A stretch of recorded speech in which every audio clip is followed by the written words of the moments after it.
agar dilawat oleh Tuhan.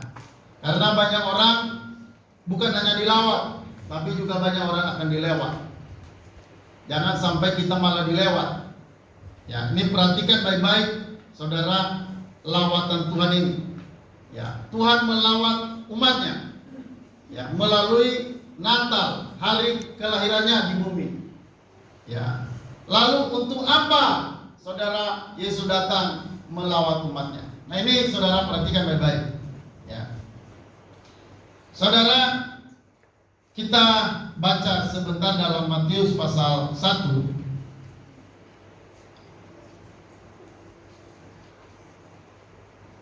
Matius pasal 1 ayat 21.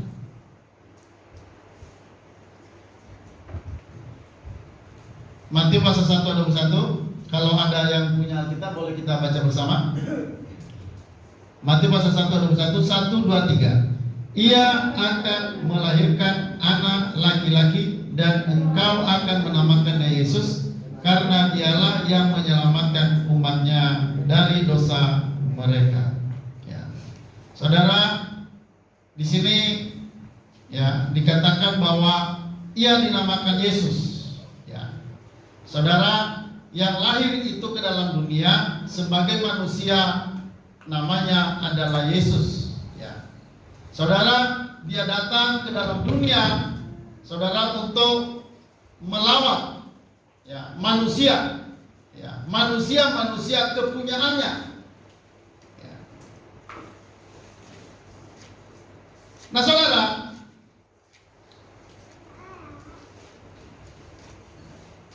apa yang terjadi, saudara, ketika Tuhan datang yang melawat umatnya ya, pada saat kelahirannya, pada saat Natal. Nah, saudara, ini ada beberapa hal yang perlu kita perhatikan. Ketika Yesus datang ke dalam dunia, ketika dia datang lahir di dalam dunia ya. Nah, saudara, ada beberapa hal yang perlu kita perhatikan ya. Ketika Tuhan melawat mengunjungi umatnya, maka saudara, kita melihat hal yang terjadi. Saudara, saat ini ketika seorang mengatakan Tuhan, perhatikan, Tuhan sedang melawat mengunjungi umatnya, maka saudara, dia biasanya mengatakan karena dia melihat suatu yang spektakuler. Jadi ketika saudara dalam pemahaman orang, perhatikan baik-baik, ketika Tuhan melawat manusia, maka dalam pandangan orang, perhatikan, dalam pandangan orang itu berarti Allah melakukan hal yang luar biasa. Allah melakukan hal yang spektakuler, artinya yang kelihatan luar biasa. Misalnya terjadi mukjizat, ya, terjadi mukjizat-mukjizat, terjadi hal-hal yang ajaib ketika Tuhan melawat umatnya. Tapi saudara perhatikan di sini, ketika Tuhan melawat umatnya, dia lahir di dunia, saudara, tidak terjadi hal yang spektakuler, tidak kelihatan, ya, tidak ada kelihatan mukjizat-mukjizat terjadi pada waktu itu. Ya, sehingga saudara, ketika Yesus datang melawat umatnya, karena tidak kelihatan hal-hal yang spektakuler, tidak kelihatan keajaiban-keajaiban, maka banyak orang, saudara, tidak menganggap kedatangan Yesus itu. Malah kebanyakan orang, saudara, menolak kedatangan Yesus itu. Ya. Jadi ketika Yesus datang ke dalam dunia itu, perhatikan baik-baik, ya, apalagi ketika dia lahir, tidak ada mukjizat-mukjizat terjadi, tidak ada keajaiban-keajaiban terjadi. Nah, banyak orang baru percaya pada Tuhan, pada Allah itu ketika ada mukjizat terjadi. Makanya kalau kita melihat ada orang-orang yang begitu mania, ya, mereka menjadi pengikut-pengikut orang yang melakukan mukjizat-mukjizat kesembuhan. Padahal ketika Yesus datang ke dalam dunia tidak ada kesembuhan yang terjadi, tidak ada mukjizat terjadi. Ya, saudara, apa yang terjadi pada waktu Yesus datang? Saudara perhatikan kelahirannya di mana? Dia lahir bukan di rumah, bukan di rumah sakit, bukan di hotel. Dia lahirnya di mana? Dia lahir di kandang domba. Ya. Dia lahirnya di kandang domba, di palungan, di atas palungan. Saudara, kita lihat apa yang terjadi. Tidak terjadi apa-apa, tidak terjadi mukjizat, tidak terjadi hal yang spektakuler. Banyak orang hari ini baru percaya sama Tuhan kalau mereka melihat mukjizat. Itu pun kadang sudah melihat mukjizat masih tetap tidak percaya. Kalau orang itu diberkati baru mau percaya. Kalau orang itu disembuhkan baru mau percaya. Kalau doanya dijawab baru mau percaya. Saudara, ketika Tuhan Yesus datang melawat umatnya, saudara, hal-hal yang spektakuler itu tidak kelihatan. Tapi bukan berarti Allah tidak melawat umatnya. Bukan berarti bahwa Allah tidak melakukan sesuatu. Ya. Jadi saudara, perhatikan hal-hal yang terjadi. Ya, ketika Tuhan datang melawat umatnya, itu tidak selalu sifatnya spektakuler. Halo, amin. Tidak selalu ada berkat jasmani datang pada kita baru kita melihat, oh Tuhan melawat saya, Tuhan mengunjungi saya. Ya, saudara, tidak terjadi seperti itu. Tidak selamanya terjadi seperti itu. Tidak selalu terjadi seperti itu. Kadang-kadang Tuhan datang dalam hal-hal yang sangat sederhana, bahkan kelihatan saudara di bawah sederhana. Misalnya ketika Yesus datang, dia lahir di atas palungan. Orang yang berpikir pada waktu itu, ya mereka malah menghina, ini orang miskin banget, lahirnya malah di kandang domba. Pasti orang berpikir pada waktu itu begitu. Tetapi saudara, sebenarnya di dalam keadaan itulah Yesus datang. Allah datang mengunjungi umatnya di bumi. Jadi saudara, saya mau tekankan pada sini, tidak selalu Tuhan datang pada kita. Tidak selalu kedatangan Tuhan itu disertai dengan petir, disertai dengan mukjizat-mukjizat, disertai dengan gempa bumi, disertai dengan hal spektakuler. Tidak selalu begitu. Jadi jangan mengukur Tuhan itu hanya dari sisi mukjizat. Halo, amin. Jangan melihat Tuhan itu hanya dari hal yang besar-besar. Kadang hal sepele dan hal sederhana, saudara. Ya, di sana pun Tuhan juga datang melawat kita. Ya. Saudara, dalam pandangan umum saudara, orang bilang Tuhan melawat itu kalau misalnya ada mukjizat terjadi. Misalnya contoh kita lihat saudara, dalam Lukas 7:16. Coba kita lihat sebentar ya, biar paham di mana pada waktu itu orang saudara mengatakan Tuhan melawat umatnya itu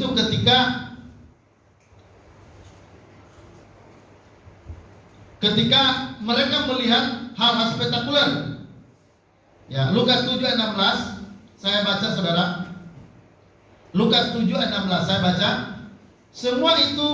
Semua orang itu ketakutan dan mereka memuliakan Allah sambil berkata, seorang nabi besar telah muncul di tengah-tengah kita dan Allah telah melawat umatnya. Nah saudara, apa yang terjadi pada waktu itu, di mana Yesus membangkitkan anak muda dinaik.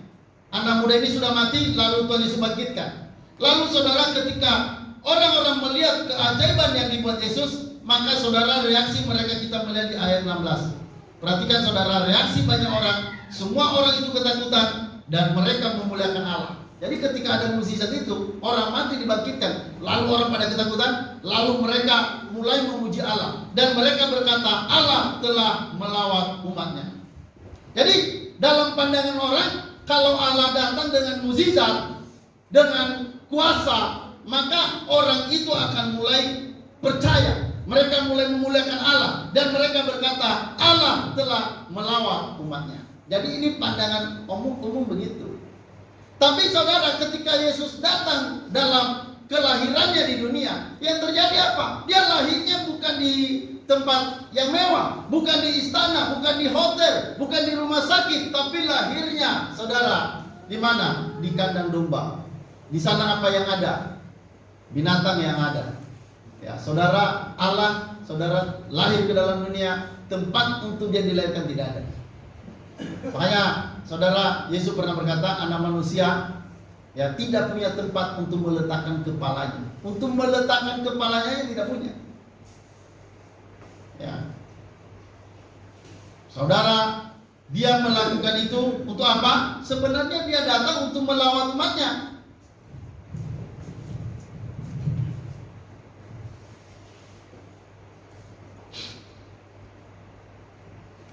Nah, jadi saudara, perhatikan bahwa banyak orang baru percaya, baru mulai mengatakan Tuhan datang, Tuhan melawat umatnya, itu hanya ketika mereka melihat mukjizat.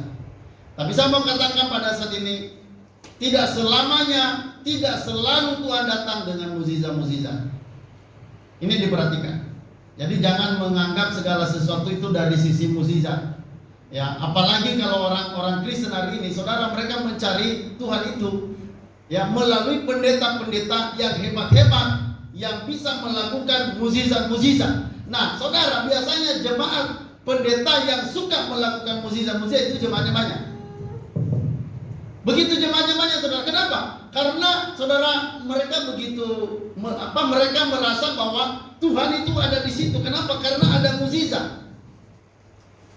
Padahal saudara, tidak semua mukjizat itu dari Tuhan. Nah, ini diperhatikan. Ya, tidak semua mukjizat itu dari Tuhan. Ya, walaupun mereka pakai dalam nama Yesus, saudara, saya mau katakan tidak semua mukjizat-mukjizat sekalipun pakai nama Yesus itu belum tentu itu adalah mukjizat dari Tuhan. Ya, makanya hati-hati orang Kristen. Halo, orang Kristen jangan terjebak. Ya, jangan terjebak dengan menjadikan mukjizat sebagai dasar dari kepercayaan kita pada Tuhan Yesus. Jangan. Ya, saudara, jangan jadikan mukjizat sebagai dasar untuk kepercayaan kita pada Tuhan Yesus. Jangan juga menilai mukjizat-mukjizat itu bahwa semuanya berasal dari Tuhan. Jangan. Karena Yesus berkata banyak orang yang berseru-seru pada hari terakhir. Mereka sudah mengadakan mukjizat, mereka sudah menyembuhkan orang sakit, mengusir setan, bernubuat, tapi apa kata Yesus? Aku tidak kenal engkau. Ya, enyahlah dari hadapanku. Jadi saudara, Yesus saja memperingati bahwa ada orang-orang yang berseru pada Yesus dan sudah melakukan mukjizat-mukjizat, menyembuhkan orang sakit, tetapi pada hari terakhir mereka ditolak. Makanya saudara, kita tidak bisa mengukur, menilai bahwa di sana itu ada Tuhan, di sana itu ada kebenaran melalui dasar mukjizat-mukjizat. Itu tidak boleh. Jangan tertipu. Ya, jangan tertipu dengan ada mukjizat, ada kesembuhan, lalu Anda berkata di sana pasti ada Tuhan, di sana pasti ada kebenaran. Belum tentu saudara, bisa saja setan yang bekerja di tengah-tengah mukjizat-mukjizat yang sedang terjadi hari ini. Ya, jadi ini perlu diperhatikan baik-baik. Ya, memang saudara, tidak semua mukjizat itu dari Tuhan dan tidak semua juga mukjizat itu dari setan. Maka karena itu perhatikan, apakah mukjizat itu terjadi karena Tuhan. Nah saudara, ketika Tuhan melawat umatnya, maka saudara, banyak orang berpandangan bahwa ketika Tuhan melawat maka itu berarti ada banyak berkat, ada banyak mukjizat, ada banyak keajaiban terjadi. Itulah tanda-tanda Tuhan melawat. Tetapi saudara, ketika Yesus datang ke dalam dunia, ya saudara, tanda-tanda mukjizat, tanda-tanda keajaiban, ya saudara, malah tidak kelihatan sama sekali. Ya, jadi ini perlu diperhatikan baik-baik. Jadi baru orang bilang Tuhan melawat ketika Yesus membangkitkan anak ya dari seorang janda. Ya, saudara, keluar setelah mereka melihat Yesus membangkitkan anak seorang janda dinaik. Jadi baru mereka bilang, wah, Tuhan sedang melawat. Padahal sebenarnya lawatan Tuhan itu terjadi ketika dia lahir di bumi ini, yaitu lahirnya di kandang domba di Bethlehem Efrata.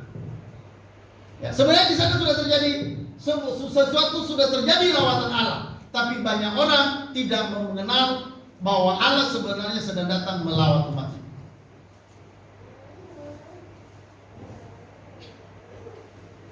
Jadi saudara, perhatikan, tetapi pada Natal 2000 tahun yang lalu Tuhan mengunjungi umatnya dan tidak ada yang tampak spektakuler. Jadi ketika Yesus datang lahir di bumi ini, nggak kelihatan hal yang spektakuler. Banyak orang tidak bisa melihat itu. Ahli-ahli Taurat, imam-imam tidak melihat hal yang spektakuler. Makanya ketika Yesus, saudara, sudah mulai melayani, saudara, mereka menolak Yesus itu. Karena mereka tidak melihat hanya spektakuler, apalagi mereka hanya melihat Yesus itu ada di tengah-tengah keluarga Maria dan Yusuf. Maria dan Yusuf itu orang miskin. Jadi mereka mengukur dari hal-hal yang kelihatan. Ya. Maka mereka bisa memberikan penilaian, siapa dia itu? Kita tahu. Ya. Kita tahu saudara-saudaranya, kita tahu orang tuanya, kita tahu ibunya, kita tahu bapaknya ada di tengah-tengah kita. Sehingga akhirnya mereka menolak kedatangan Tuhan Yesus. Mereka menolak lawatan Allah itu sendiri. Kenapa? Karena salah pengertian, salah pemahaman. Jadi ingat baik-baik, Tuhan tidak selalu datang dengan melawat umatnya dengan cara yang spektakuler. Tuhan tidak selalu datang dengan melakukan mukjizat-mukjizat. Tidak selalu datang dengan itu. Kadang-kadang Tuhan datang dengan cara yang sangat sederhana. Ya, bahkan yang tidak kelihatan luar biasa, bahkan tidak kelihatan hebat. Ya, saudara, Yesus datang, ya, saudara, dengan hal-hal yang tampak begitu sederhana. Saudara, siapa saja yang bisa melihat lawatan Tuhan itu pada waktu Yesus lahir di atas muka bumi? Siapa yang bisa lihat? Nah, saudara, pertama kita melihat, ya, saudara, yang bisa melihat itu, saudara,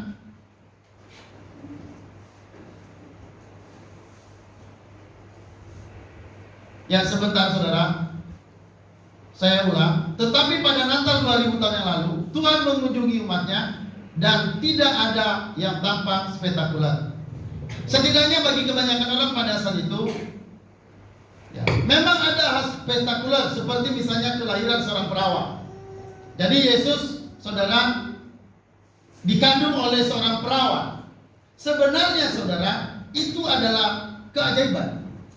Karena seorang perawan bisa hamil, bisa mengandung tanpa seorang pria.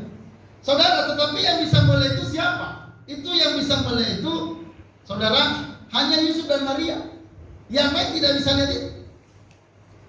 Makanya bersyukur kalau sampai saudara kenal hal seperti ini. Karena tidak semua orang tahu yang seperti ini. Bersyukur kalau saudara tahu bahwa Yesus itu Tuhan dan Juru Selamat. Karena tidak semua orang percaya Yesus itu Tuhan dan Juru Selamat. Sekalipun mereka dengarkan berita tentang Yesus Tuhan, tapi mereka belum tentu percaya. Makanya kalau sampai saya dan saudara bisa kenal Yesus, bisa dengar berita seperti ini, saya mau katakan itu adalah hadiah terbesar dari sorga buat saya dan buat saudara. Halo, amin. Buat anak-anak kita, buat cucu-cucu kita. Ya, saudara, ketika Yesus dilahirkan, ya, dikandung di dalam kandungan Maria, tidak banyak orang tahu. Ya, mereka tidak tahu bahwa yang dikandung Maria itu Tuhan. Mereka tidak tahu bahwa, saudara, yang dikandung Maria itu Allah yang menciptakan langit dan bumi. Mereka hanya tahunya, saudara, pasti bahwa Maria ini sudah melakukan dosa perzinahan. Pasti itu yang di dalam pandangan orang pada waktu itu. Ya, orang berpikir, wah, masa belum menikah kok udah hamil. Saudara, makanya waktu itu Yusuf pun sudah hampir mau meninggalkan Maria. Tetapi saudara, tiba-tiba malaikat datang berkata, anak yang di dalam kandungannya itu dari Roh Kudus. Ya. Jangan takut untuk mengambil Maria itu sebagai istri. Saudara, akhirnya Yusuf pun tahu siapa yang ada di dalam kandungan calon istrinya atau tunangannya itu. Dia tahu, yang tahu hanya Maria, yang tahu hanya Yusuf. Makanya saya bilang tadi, kalau sampai saudara dan saya tahu tentang Yesus Tuhan dan Juru Selamat, saya mau katakan bersyukurlah secara luar biasa. Karena Anda sudah mendapatkan kekayaan yang sejati, yaitu keselamatan jiwa. Halo, amin. Makanya saya suka bilang begini, saudara, ya, saya suka bilang begini, hadiah terbesar itu bukan kekayaan. Hadiah terbesar bukan kekayaan, hadiah terbesar bukan jabatan, hadiah terbesar bukan mobil mewah, hadiah terbesar bukan harta banyak. Tapi hadiah terbesar dari sorga adalah Tuhan datang melawat kita. Ya, kita dapat mengenali dia sebagai Tuhan dan Juru Selamat kita. Dan kita benar-benar percaya bahwa di dalam dia kita pasti selamat 100%. Saudara, itu hadiah terbesar. Maka berita ini sampaikan kepada anak-anakmu. Berita ini sampaikan kepada anak cucu. Karena itulah hadiah terbesar yang saudara bisa berikan sebagai orang tua kepada anak-anak. Ada banyak anak-anak yang sekolahnya di luar negeri. Banyak anak-anak yang hebat-hebat. Ya, mereka dilahirkan dari keturunan orang kaya. Tetapi saya mau katakan, apakah mereka sudah mengenal Yesus belum? Saudara, kekayaan itu pada suatu saat tidak akan berarti. Harta yang banyak pada saat kemurkaan tidak akan berguna, tidak bisa menyelamatkan kita. Makanya sampai kalau kita kenal Yesus sebagai Tuhan dan Juru Selamat, itu adalah sebuah hadiah yang sangat besar dalam kehidupan kita. Ya, orang tua harus memahami ini, bahwa hadiah yang terbesar yang saudara bisa berikan kepada anak-anak ketika anak-anak itu mengenal Yesus sebagai Tuhan dan Juru Selamat mereka. Itu adalah hadiah terbesar yang bisa diberikan oleh orang tua kepada anak-anak. Mungkin kita nggak bisa mengkuliahkan anak-anak kita, mungkin kita nggak bisa memberikan mereka harta yang banyak. Tetapi kalau saudara sebagai orang tua bisa memberikan pengajaran bahwa Yesus adalah Tuhan dan Juru Selamat bagi anak-anak kita, itu adalah berkat yang paling besar yang bisa saudara berikan kepada anak-anak. Ya, makanya saudara, berkat yang terbesar yang saudara bisa berikan pada orang bukan harta, bukan uang, bukan dunia ini, tapi berkat yang terbesar yang bisa saudara bagikan kepada orang, yaitu dengan menyampaikan berita tentang Yesus Tuhan sebagai Juru Selamat kita. Itu adalah hadiah yang terbesar yang saudara bisa berikan. Mungkin ada orang tua kita belum kenal ini, mungkin mereka Kristen, tapi mereka belum tahu bahwa dalam Yesus ada keselamatan, atau belum tahu bahwa mereka sudah selamat dalam Yesus. Kalau orang Kristen tidak tahu bahwa dalam Yesus itu dia pasti selamat, dia tidak tahu itu artinya dia belum kenal Yesus 100%. Saudara, orang percaya pada Yesus bukan hanya percaya pada Yesus, tapi dia juga percaya dalam Yesus bahwa dia selamat. Jadi kalau misalnya kita bilang saya percaya Yesus adalah Tuhan, itu masih 50%. 100%-nya ketika saudara bilang saya percaya dalam Yesus saya selamat, itu baru 100%. Itu baru iman sejati. Bagaimana ada orang bilang saya percaya Yesus Tuhan, tapi dia nggak percaya kalau dia mati masuk surga? Itu namanya masih setengah percaya. Dan saya mau katakan, saudara, berita ini kalau saudara bagikan pada orang lain, itulah berkat yang paling besar yang saudara bisa bagikan kepada orang lain. Hanya bersyukur kalau saudara bisa terus kemana-mana, saudara bisa membawa berita keselamatan ini kepada orang lain. Injil itu adalah berita selamat. Injil itu adalah berita pengampunan dosa. Injil itu adalah berita di mana kita bebas dari dosa dan kita mati akan masuk surga. Halo, amin. Itu saudara berita yang besar. Tidak ada berita yang terbesar di dunia selain berita itu. Ya. Nah, saudara, banyak orang tidak bisa melihat lawatan Tuhan, kedatangan Tuhan kepadanya atau kepada orang lain. Ya, kenapa? Karena cara pandang mereka dibatasi. Mereka hanya bisa melihat Allah itu dalam bentuk mukjizat. Ya. Mereka hanya tahu Allah itu dalam hal-hal yang spektakuler, baru mereka percaya. Saudara, Anda tidak diberkati Tuhan, Anda tetap percaya. Halo, amin. Ya, tidak disembuhkan, Anda tetap percaya. Tidak diberikan sesuatu yang Anda inginkan, Anda tetap percaya, karena Anda tidak menilai Allah itu hanya dari sisi berkat. Anda bisa melihat Allah itu, dia datang ke dalam dunia, dia lahir di kandang domba. Ya, saudara, Anda bisa melihat dia sebagai Tuhan dan Juru Selamat, sekalipun dia lahirnya di kandang domba. Nah, yang tahu hal-hal tentang Yesus ini, saudara, itu pertama Maria dan Yusuf. Yang kedua, saudara, yang tahu itu penghuni sorga dan malaikat. Ya. Terus, saudara, ada beberapa gembala yang tahu tentang kunjungan Yesus ini ke dalam dunia. Ya. Jadi pertama tadi siapa yang tahu? Maria dan Yusuf yang tahu, yang lain tidak tahu. Ya. Terus siapa lagi? Penghuni malaikat. penghuni sorga, yaitu malaikat. Coba kita baca sebentar Lukas 2:13. Lukas 2:13-14. Ya, coba kita baca saudara.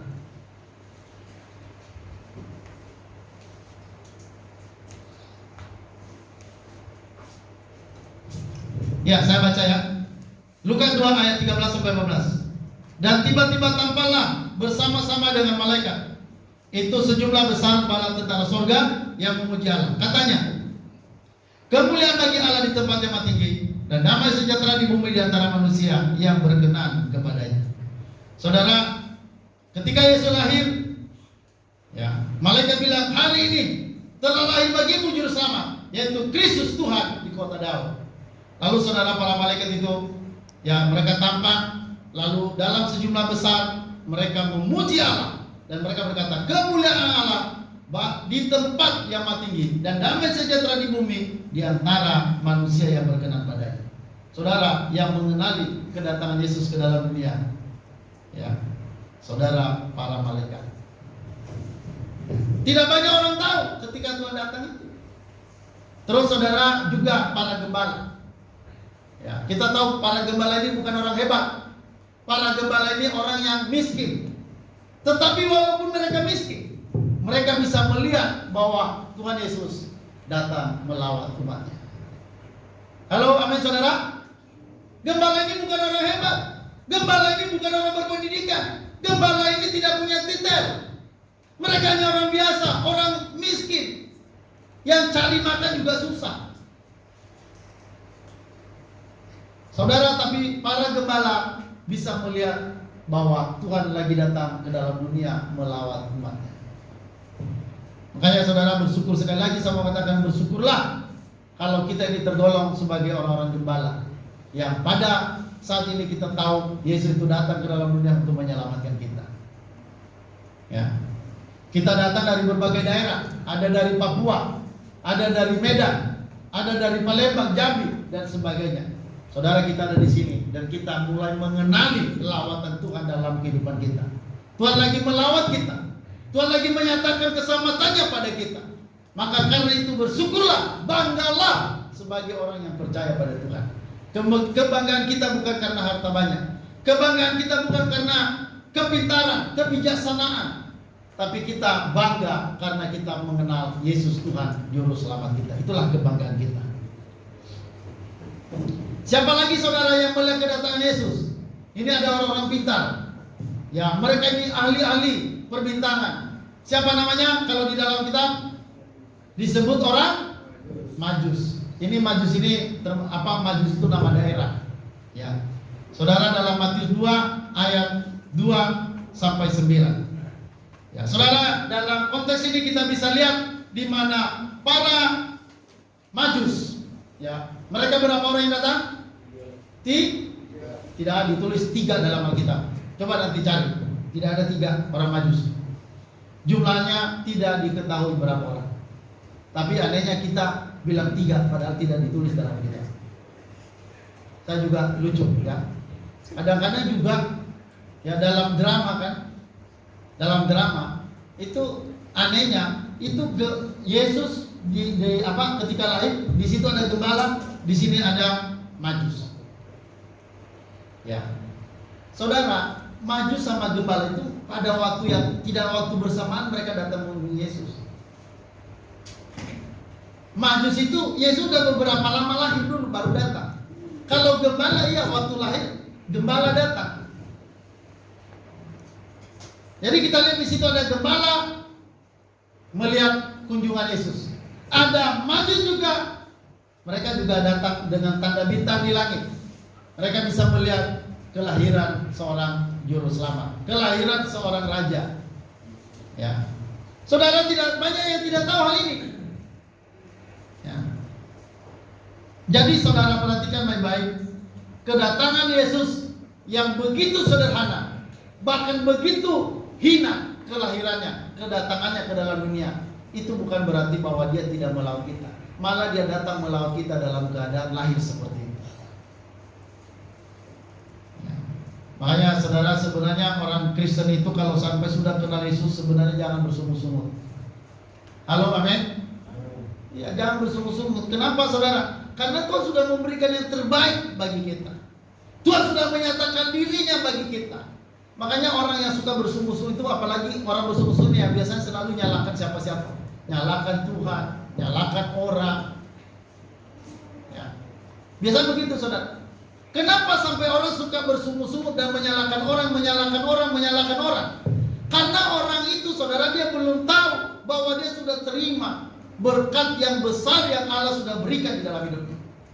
Makanya orang itu selalu nanti menilai orang salah. Walaupun orang sudah berbuat baik kepadanya, dia tetap anggap itu salah. Kenapa saudara? Karena cara pandangnya yang salah. Dia hanya melihat Tuhan itu datang dalam bentuk berkat-berkat yang berlimpah-limpah. Padahal kalau kita melihat kedatangan Yesus di dalam dunia, saudara, itu dimulai dari kelahirannya di kandang domba. Dan yang melihat itu tidak banyak. Ya, orang hanya bisa melihat Allah itu ketika Tuhan datang dengan melawat umatnya melalui mukjizat-mukjizat. Hari ini, saudara, kita perlu bertobat. Kita tahu, saudara, tidak selamanya Tuhan datang dengan melakukan mukjizat dalam hidup kita. Kadang-kadang Tuhan izinkan kita, ya saudara, mengalami sakit penyakit. Kita sudah berdoa berkali-kali tapi Tuhan tidak sembuhkan. Bukan berarti Tuhan tidak lama. Tuhan tetap ada pada kita. Karena firman Tuhan berkata, Dia adalah Immanuel, artinya Allah beserta kita. Saudara, dalam keadaan sulit itulah Tuhan menyatakan kuasanya bagi saudara. Saya berapa lama sakit saudara, tapi setelah saya melewati masa sakit yang lama, saya baru melihat, oh ya, kasih karunia tetap menopang saya sekalipun saya sakit. Sakit sampai kadang tidak bisa buat apa-apa. Bahkan sakit sampai tidak bisa berpikir dengan baik.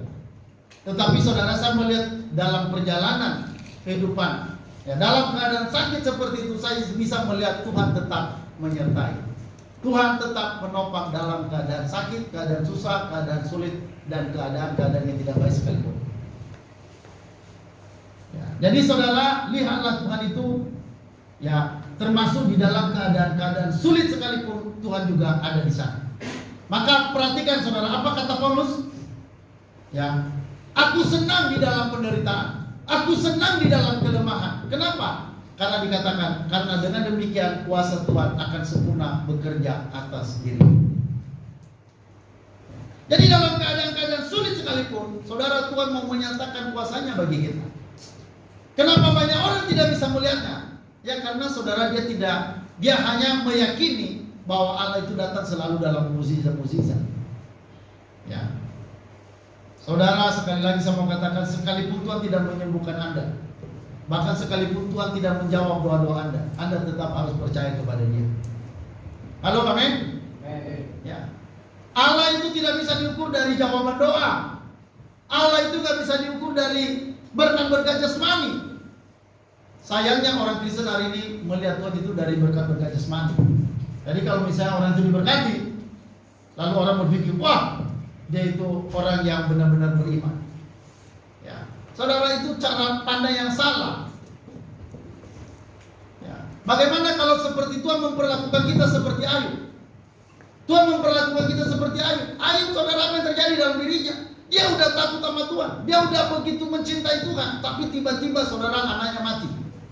Tiba-tiba hartanya habis. Tiba-tiba dia sakit luar biasa. Tetapi saudara, apa yang terjadi dengan Ayub? Ayub tetap percaya pada Tuhan. Makanya dia berkata, Tuhan yang mengambil, Tuhan yang memberi, terpujilah Tuhan. Saudara, dia nggak bersungut-sungut. Memang akhirnya dia hampir bersungut-sungut, tetapi saudara, Tuhan menyatakan anugerahnya kepada Ayub, sehingga pada akhirnya Ayub imannya tetap tumbuh di hadapan Tuhan, sekalipun dia mengalami masa sulit yang luar biasa dalam hidupnya. Jadi saudara, kadangkala Tuhan itu datang tidak dalam bentuk keajaiban. Kita lihat sebentar, saudara, di dalam Yesaya 53 ayat 63. Kita boleh baca di ayat-ayat ini saudara. Kita baca di atas saja sesuai dengan yang tertulis di atas layar. Mari kita baca sama-sama, 1, 2, 3. Ia tumbuh di hadapan Tuhan. Kita ulang, 1, 2, 3. Ia tumbuh di hadapan Tuhan dan sebagai tunas di tanah yang kering. Dia tidak tampan dan kemegahannya tidak ada sehingga kita memandangnya, dan ternyata tidak sehingga kita menginginkannya. Dia dihina dan dijauhi oleh orang-orang, seorang pria yang penuh kesengsaraan dan terbiasa menderita kesakitan. Dia sangat terhina sehingga orang-orang menutupi wajah mereka terhadapnya, dan bagi kami dia tidak termasuk itu. Saudara, kalau kita melihat Yesus ini, saudara, di sini dia tidak tampan. Ya, saya pikir lebih tampan kemis daripada Tuhan Yesus. Tapi di gambar-gambar kelihatannya Yesus begitu ganteng. Ya, itu Yesus orang Yahudi. Tapi saudara, kalau di sini dikatakan ia tumbuh di hadapan Tuhan sebagai tunas di tanah kering. Dia tidak tampan, gak ganteng. Ya, lebih ganteng Nasan. Ya Nasan? Ya, ya, coba lihat si Nasan itu. Kita lihat begitu tapi hidungnya mancung banget. Ya, dia tidak tampan dan kemegahannya tidak ada. Makanya kan ketika dilihat oleh para ahli Taurat, ya, siapa dia ini? Ya, kita tahu saudaranya siapa, kita tahu orang tuanya siapa, kita tahu Yusuf itu tukang kayu. Saudara, inilah kalau orang cara pandangnya salah, mereka pasti akan menilai salah. Ya, saudara, Yesus itu, ya, saudara, dia tidak datang di awal itu dengan kehebatan-kehebatan, keajaiban-keajaiban. Tapi kita melihat dia, saudara, dia tidak tampan, kemegahannya tidak ada. Ya, dia dihina, dijauhi oleh orang-orang. Seorang pria yang penuh kesengsaraan dan terbiasa menderita kesakitan. Dia sangat terhina sehingga orang-orang menutupi wajah mereka terhadapnya. Dan bagi kami dia tidak masuk hitungan, tidak terhitung. Yesus juga diperhitungkan orang. Apalagi waktu dia lahir. Dia lahirnya di kandang domba. Di sana yang ada bukan parfum, bau. Saudara, jadi maksudnya kalau melihat lawatan-lawatan Tuhan, mau melihat lawatan Tuhan, jangan lihat selalu dari sisi, jangan melihat dari sisi pandang Tuhan itu selalu membawa mukjizat. Tidak. Banyak orang-orang yang ikut Tuhan jadi kecewa. Kenapa? Karena mereka berdoa dan merasa tidak dijawab oleh Tuhan. Itu akhirnya kecewa. Saudara, jangan kecewa, sekalipun doamu tidak dijawab. Sama seperti siapa itu Sadrak, Mesak, Abednego. Ketika mereka diperhadapkan dengan patung untuk menyembah patung, kalau mereka tidak menyembah patung, di belakang sudah ada ancaman kematian. Nyawa mereka akan diambil.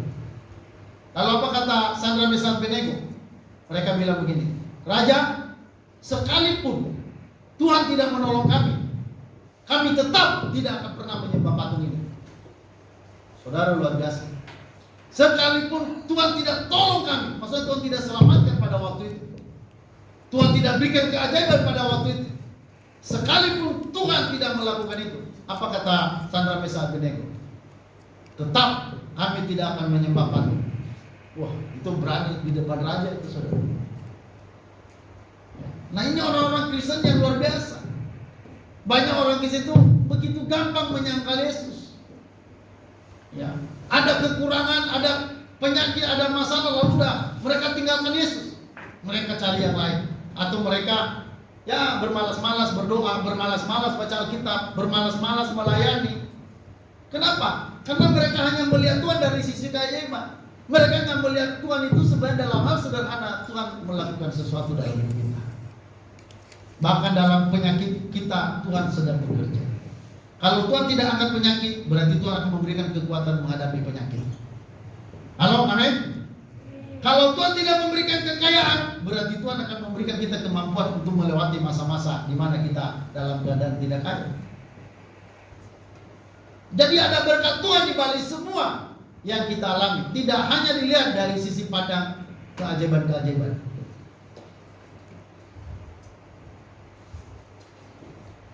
Saudara, satu hal yang penting, ya, bahwa Alkitab mengatakan bahwa Yesus itu adalah Immanuel.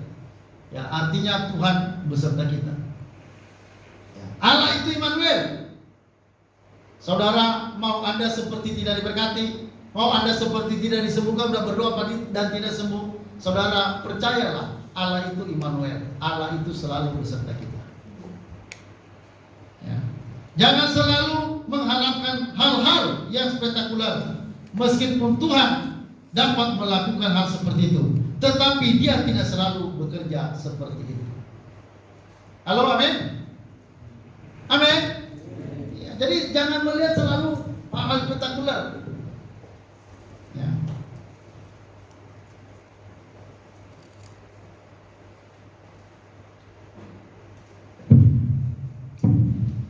Jadi saudara, perhatikan ketika Tuhan melawat kita.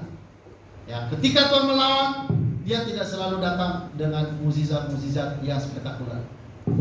Maka karena itu, saudara, saya himbau orang-orang Kristen, jangan apa-apa selalu cari mukjizat, selalu cari mukjizat, cari kesembuhan, cari pendeta-pendeta yang hebat-hebat yang bisa melakukan mukjizat. Saya mau katakan, doa-doamu yang sederhana itu didengarkan oleh Tuhan. Halo, amin? Doa-doamu yang sederhana. Kalau tidak selalu Tuhan menyembuhkan orang sakit, tidak selalu Tuhan melakukan mukjizat. Ternyata ketika Yesus naik ke surga masih ada lagi orang sakit. Berarti pada waktu Yesus di dalam dunia, Dia tidak menyembuhkan semua orang sakit. Masih ada yang di depan waktu itu ketika Petrus lewat di bait Allah, di depan pintu gerbang ada orang mengemis kepada Petrus. Lalu Petrus berkata, emas dan perak aku tidak punya, tapi apa yang aku punya aku beri padamu, yaitu dalam nama Yesus. Berdirilah. Lalu orang yang lumpuh itu berdiri. Berarti ini orang belum disembuhkan ketika Yesus ada di bumi. Berarti masih banyak orang sakit tidak disembuhkan oleh Yesus. Ternyata waktu Petrus melayani masih ada banyak orang sakit. Artinya saudara, tidak selalu harus terjadi kesembuhan, tidak selalu harus terjadi mukjizat. Jadi jangan percaya kepada Tuhan hanya karena mukjizat. Percayalah pada Tuhan karena keselamatannya yang sudah dilakukan pada kita. Saudara, perhatikan baik-baik, yang terpenting dalam iman bukan masalah iman kesembuhan. Jangan percaya bahwa hanya Tuhan itu akan melakukan mukjizat-mukjizat. Saudara, kalau Anda hanya percaya Tuhan melakukan mukjizat, paling saudara bisa disembuhkan. Tetapi kalau saudara tidak percaya Yesus adalah Tuhan dan Juru Selamat, Anda tidak akan bakalan bisa selamat. Banyak orang-orang Kristen yang hanya percaya Yesus Tuhan yang sanggup menyembuhkan. Tapi saudara, saya mau katakan, yang paling penting bukan itu. Yang paling penting Tuhan itu adalah Dia Tuhan dan Juru Selamat. Yesus itu Dia adalah Tuhan dan Juru Selamat. Itu yang jauh lebih penting.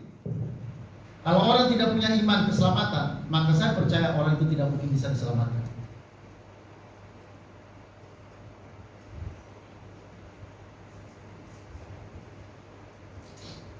Makanya kita pernah mendengarkan statement dari Tuhan Yesus ketika para murid-murid rasul-rasulnya pergi, mereka mengusir setan-setan, lalu setan-setan itu takluk kepada mereka. Lalu saudara mereka pulang, lalu menyampaikan pada Yesus dengan sukacita. Apa kata mereka? Tuhan Yesus, ya, setan-setan takluk kepada kami. Lalu saudara, Yesus menjawab tanpa sukacita. Dia tidak menggebu-gebu, dia hanya bilang, jangan kamu bersukacita, karena setan-setan itu takluk kepada kamu. Jangan bersukacita karena setan takluk kepada kamu, tapi bersukacita karena namamu tertulis di dalam kitab kehidupan. Ya. Tuhan menyatakan yang terpenting itu bukan karena setan-setan takluk pada kita. Yang terpenting itu bukan karena orang-orang disembuhkan, bukan karena setan-setan pergi. Tapi yang terpenting itu yaitu namamu tertulis dalam kitab kehidupan. Halo, amin? Yang paling penting saudara, keselamatan. Tidak ada yang lain selain daripada itu. Kalau saudara sudah menerima keselamatan, saudara yakin sudah pasti selamat. Saudara, Anda adalah orang yang sangat-sangat luar biasa di bumi ini. Dengan iman seperti Anda bisa menghadapi segala tantangan. Dengan iman seperti itu Anda akan bisa hidup. Sehingga Anda tidak tertunduk, Anda tidak putus asa, Anda tidak hidup dalam kemalasan, tapi Anda akan hidup dengan semangat hidup yang tinggi. Kenapa? Karena saudara tahu kita punya Tuhan dan Juru Selamat. Bukan hanya penyembuh, ya, bukan hanya pemukjizat, Saudara, Yohanes Pembaptis satu pun tidak ada mukjizat yang dia buat. Tapi dia membawa berita tentang Yesus. Tidak ada satupun mukjizat yang dibuat. Banyak nabi-nabi yang tidak buat mukjizat.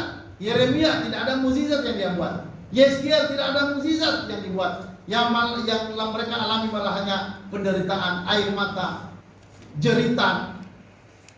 Itu yang mereka alami. Tapi saudara, mereka tetap percaya pada Tuhan. Jadi saudara, kadang-kala kita melihat lawatan Allah itu tidak selalu spektakuler. Ini diperhatikan baik-baik. Kadang-kadang tidak ada malah mukjizat apa-apa. Ya, lihat Paulus berdoa 3 kali supaya ada roh jahat yang mengganggu dia itu supaya pergi. Tapi apa yang kata Tuhan? 3 kali dia berdoa, 3 kali dia mengusir setan. Tapi apa kata Tuhan? Tidak, Paulus, cukup kasih karunia kepadamu. Tuhan tidak mengusir itu. Tuhan tidak mendengarkan doa Paulus. Tapi Paulus tetap setia melayani dia.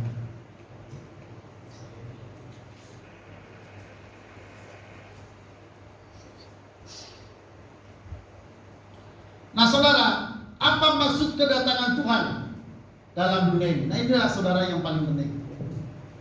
Ini dengarkan baik-baik. Apa maksud kedatangan Tuhan?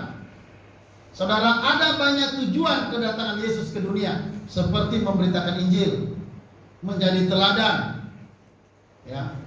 menyembuhkan orang sakit, dan sebagainya. Ada banyak tujuan-tujuan yang muncul ketika Yesus datang ke dalam dunia. Tetapi ada tujuan yang paling utama yang saudara tidak boleh lupakan.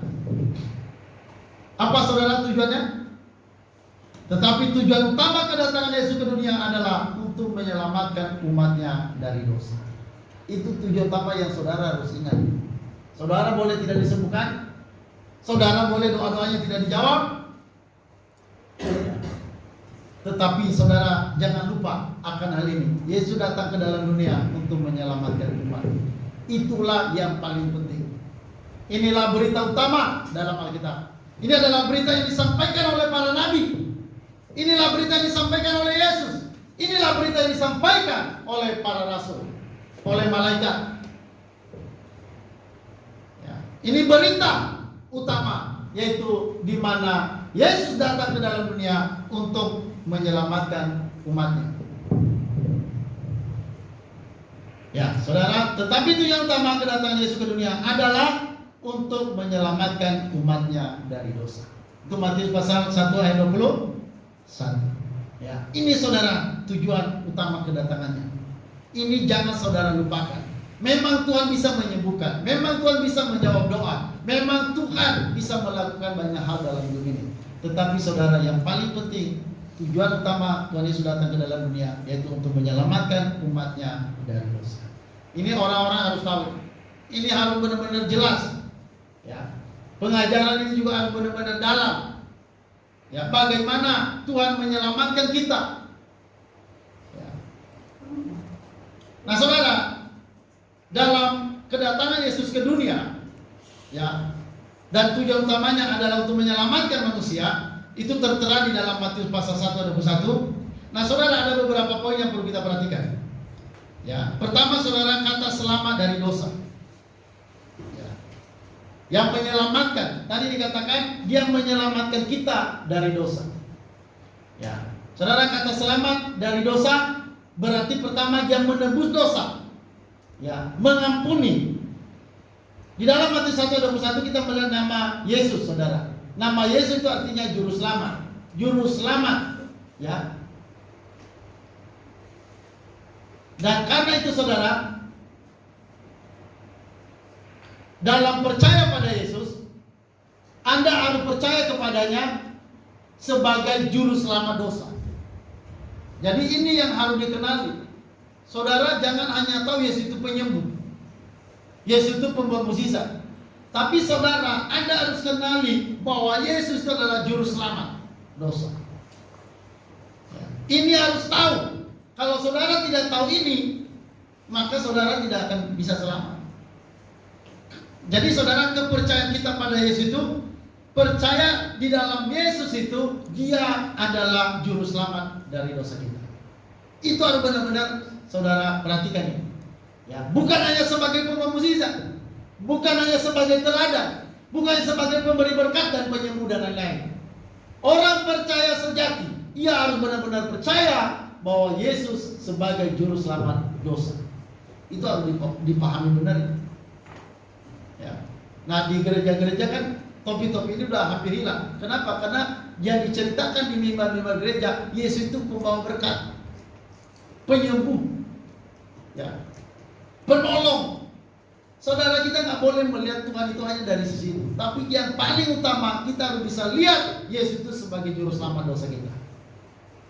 Makanya kalau sampai orang sudah paham Yesus itu juru selamat, dia juga pasti paham bahwa dia pasti mati masuk surga. Karena nggak mungkin kita bilang Yesus sudah mengampuni dosaku, tapi dia nggak percaya bahwa dia benar-benar bisa masuk surga. Itu berarti itu kepercayaan begitu bohong. Ya. Nah, saudara, jadi yang penting diperhatikan di sini yaitu tentang selamat. Ya, kita selamat oleh Yesus Kristus. Ya, karena Dia adalah juru selamat dari dosa-dosa kita. Ya. Nah, saudara, lanjut.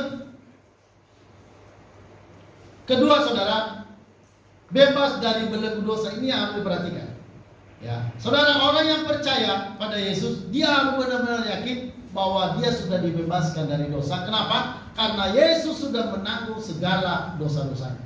Semua dosa saya dan dosa saudara itu sudah ditanggung oleh Yesus di atas kayu salib.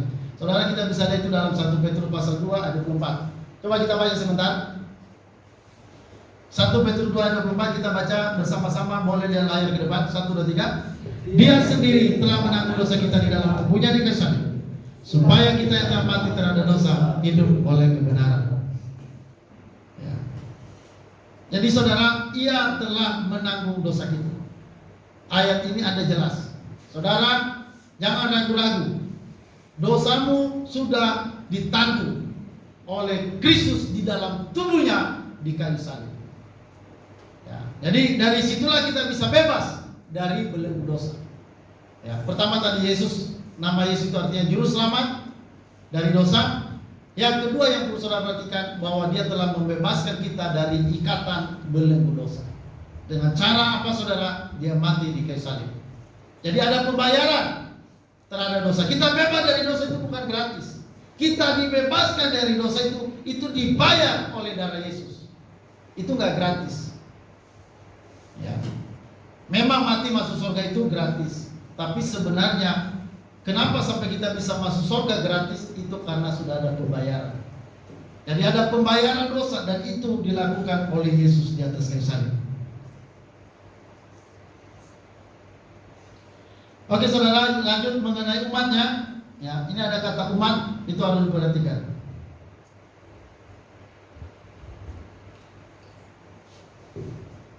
Ya, kata umat, saudara, ya, Dia yang menyelamatkan umatnya. Itu tadi ya, Dia yang menyelamatkan umat dari dosa. Umat di situ, perhatikan, ini tidak dapat diartikan sebagai hanya untuk orang Yahudi, tetapi harus ditafsirkan sebagai umat pilihan Allah dari segala bangsa. Yesus tidak datang hanya untuk orang Yahudi. Hal ini terlihat jelas dalam ayat-ayat Alkitab kita. Saudara, jadi Yesus datang bukan hanya untuk menyelamatkan orang Yahudi. Ya, saudara, Dia dilahirkan sebagai orang Yahudi.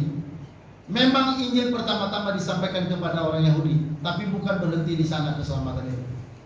Keselamatan itu bukan hanya untuk orang Yahudi. Memang, saudara, keselamatan pertama-tama disampaikan kepada orang Yahudi. Tetapi saudara, selanjutnya keselamatan ini akan disampaikan kepada bangsa-bangsa. Makanya Yesus pernah berkata, pergilah jadikan bangsa menjadi murid. Jadi kedatangan Tuhan itu pertama sekali disampaikan kepada orang Yahudi. Ya, nabi-nabinya juga semua nabi-nabi Yahudi. Rasul-rasulnya juga semua rasul-rasul Yahudi. Ya. Tetapi saudara, tentu tidak berhenti di sana. Keselamatan itu tidak hanya untuk orang Yahudi, tapi keselamatan itu untuk semua kaum di atas muka bumi ini. Nah, saudara, perhatikan selanjutnya cara Kristus menyelamatkan kita. Saudara, Dia menyelamatkan kita dari dosa dengan mati di kayu salib untuk menebus dosa-dosa kita. Ya. Jadi saudara, perhatikan, Yesus itu harus mati di kayu salib. Itu sesuai dengan nubuatan. Karena firman Tuhan berkata, terkutuklah orang yang digantung di atas salib. Jadi memang Yesus dinubuatkan mati di kayu salib. Jadi dia nggak bisa mati sembarangan. Yesus itu nggak bisa mati ditabrak, atau misalnya mati diracuni, atau misalnya kena demam berdarah, atau tipes. Tidak. Yesus matinya itu harus dari kayu salib. Itu untuk penggenapan janji Tuhan, ya. Dan arti daripada kematian di atas kayu salib itu artinya orang itu adalah orang berdosa besar, pendosa besar, sampai terkutuk, sampai dia harus matinya di atas kayu salib. Artinya dia tidak bisa diterima oleh langit dan bumi juga menolak dia. Makanya harus di kayu salib. Jadi kayu salib itu lambang kutuk dari dosa yang besar. Dan itu saudara telah dilakukan oleh Yesus. Jadi makanya Yesus datang ke dalam dunia. Ketika dia disalib, dia tidak melawan. Kan sebenarnya dia bisa melawan. Dia bisa lolos dari salib. Ya. Tetapi dia mau begitu. Karena apa? Karena sebuah tujuan untuk menyelamatkan umatnya dari dosa. Ya, jadi dia datang, saudara, dia lahir untuk menebus dosa, untuk mati di kayu salib. Ya. Nah, saudara, yang keempat, bagian keempat, terus. Nah, saudara, secara tidak langsung Matius 1:21 menunjukkan bahwa jika Yesus tidak datang, maka umat manusia tidak akan diselamatkan. Ya, tidak ada keselamatan di luar Yesus. Amin. Ya. Jika ada atau akan ada jalan keselamatan lain, apa perlunya Yesus datang ke dunia, menderita dan mati di kayu salib untuk menebus dosa? Yang benar adalah karena tidak ada cara lain untuk diselamatkan, maka Yesus datang ke dunia dan mati di kayu salib untuk menebus dosa, sehingga hanya ada satu jalan keselamatan bagi umat manusia. Jadi tidak ada itu, saudara, bahwa keselamatan itu bisa lewat perbuatan baik, bisa lewat agama-agama. Tidak. Dalam gereja hari ini ada pandangan keselamatan itu berdasarkan perbuatan baik. Memang diawali dengan kasih karunia, tapi masih harus ditambah dengan perbuatan baik. Saudara, keselamatan itu hanya satu jalannya, yaitu Kristus. Tidak bisa ditambahkan dengan perbuatan baik. Kalau memang perbuatan baik bisa menyelamatkan, Yesus tidak perlu datang ke dalam dunia. Dia tidak perlu mati di kayu salib, karena perbuatan baik toh bisa menyelamatkan. Tapi tidak ada perbuatan baik seseorang yang bisa menyelamatkan. Karena perbuatan baik di pandangan Allah itu harus perbuatan baik yang sempurna. Ya, jadi di mata Allah perbuatan baik manusia, memang ada manusia yang bisa berbuat baik, tapi perbuatan baik itu tidak sempurna, itu tidak berkenan pada Allah. Perbuatan baik yang sempurna yang dikehendaki Allah itu adalah perbuatan baik di mana dia taat penuh tanpa salah sedikit pun. Dan yang melakukan itu, saudara, hanya Yesus. Manusia yang taat di bumi 100% tanpa dosa, tanpa kesalahan, hanya ada satu, yaitu Yesus. Oleh karena dia taat, maka kita semua menjadi dibenarkan. Oleh satu ketaatan, kita semua dibenarkan. Jadi sebenarnya kita dibenarkan itu karena ketaatan Kristus. Jadi memang sebenarnya secara keselamatan secara teoritis itu adalah berdasarkan ketaatan. Tapi persoalannya, kalau secara praktek kita tidak ada seorang pun yang bisa. Maka karena itu Yesus menggenapi itu, saudara. Dia menjadi manusia yang taat. Ya. Sehingga dia menjadi manusia satu-satunya yang paling berkenan pada Allah. Nah, sebagai manusia yang taat, oleh ketaatan satu orang, yaitu Yesus, kita menjadi dibenarkan. Jadi saudara, perhatikan baik-baik, tidak ada jalan keselamatan di luar Yesus. Tidak ada, saudara, tidak ada cara lain agar manusia bisa selamat, tidak ada. Ya. Yesus datang bukan untuk sebuah agama, Yesus datang untuk kepada semua umat manusia. Jadi dia bukan datang hanya untuk sebuah suku, dia bukan datang hanya untuk orang kaya, dia nggak datang hanya untuk orang miskin, dia datang bukan hanya untuk orang berpendidikan, tapi untuk semua kalangan dia datang. Ya, barang siapa percaya, dia pasti selamat. Tetapi tidak percaya, dia akan dihukum. Oke, itu aja firman Tuhan yang bisa kita dengarkan di pagi hari ini.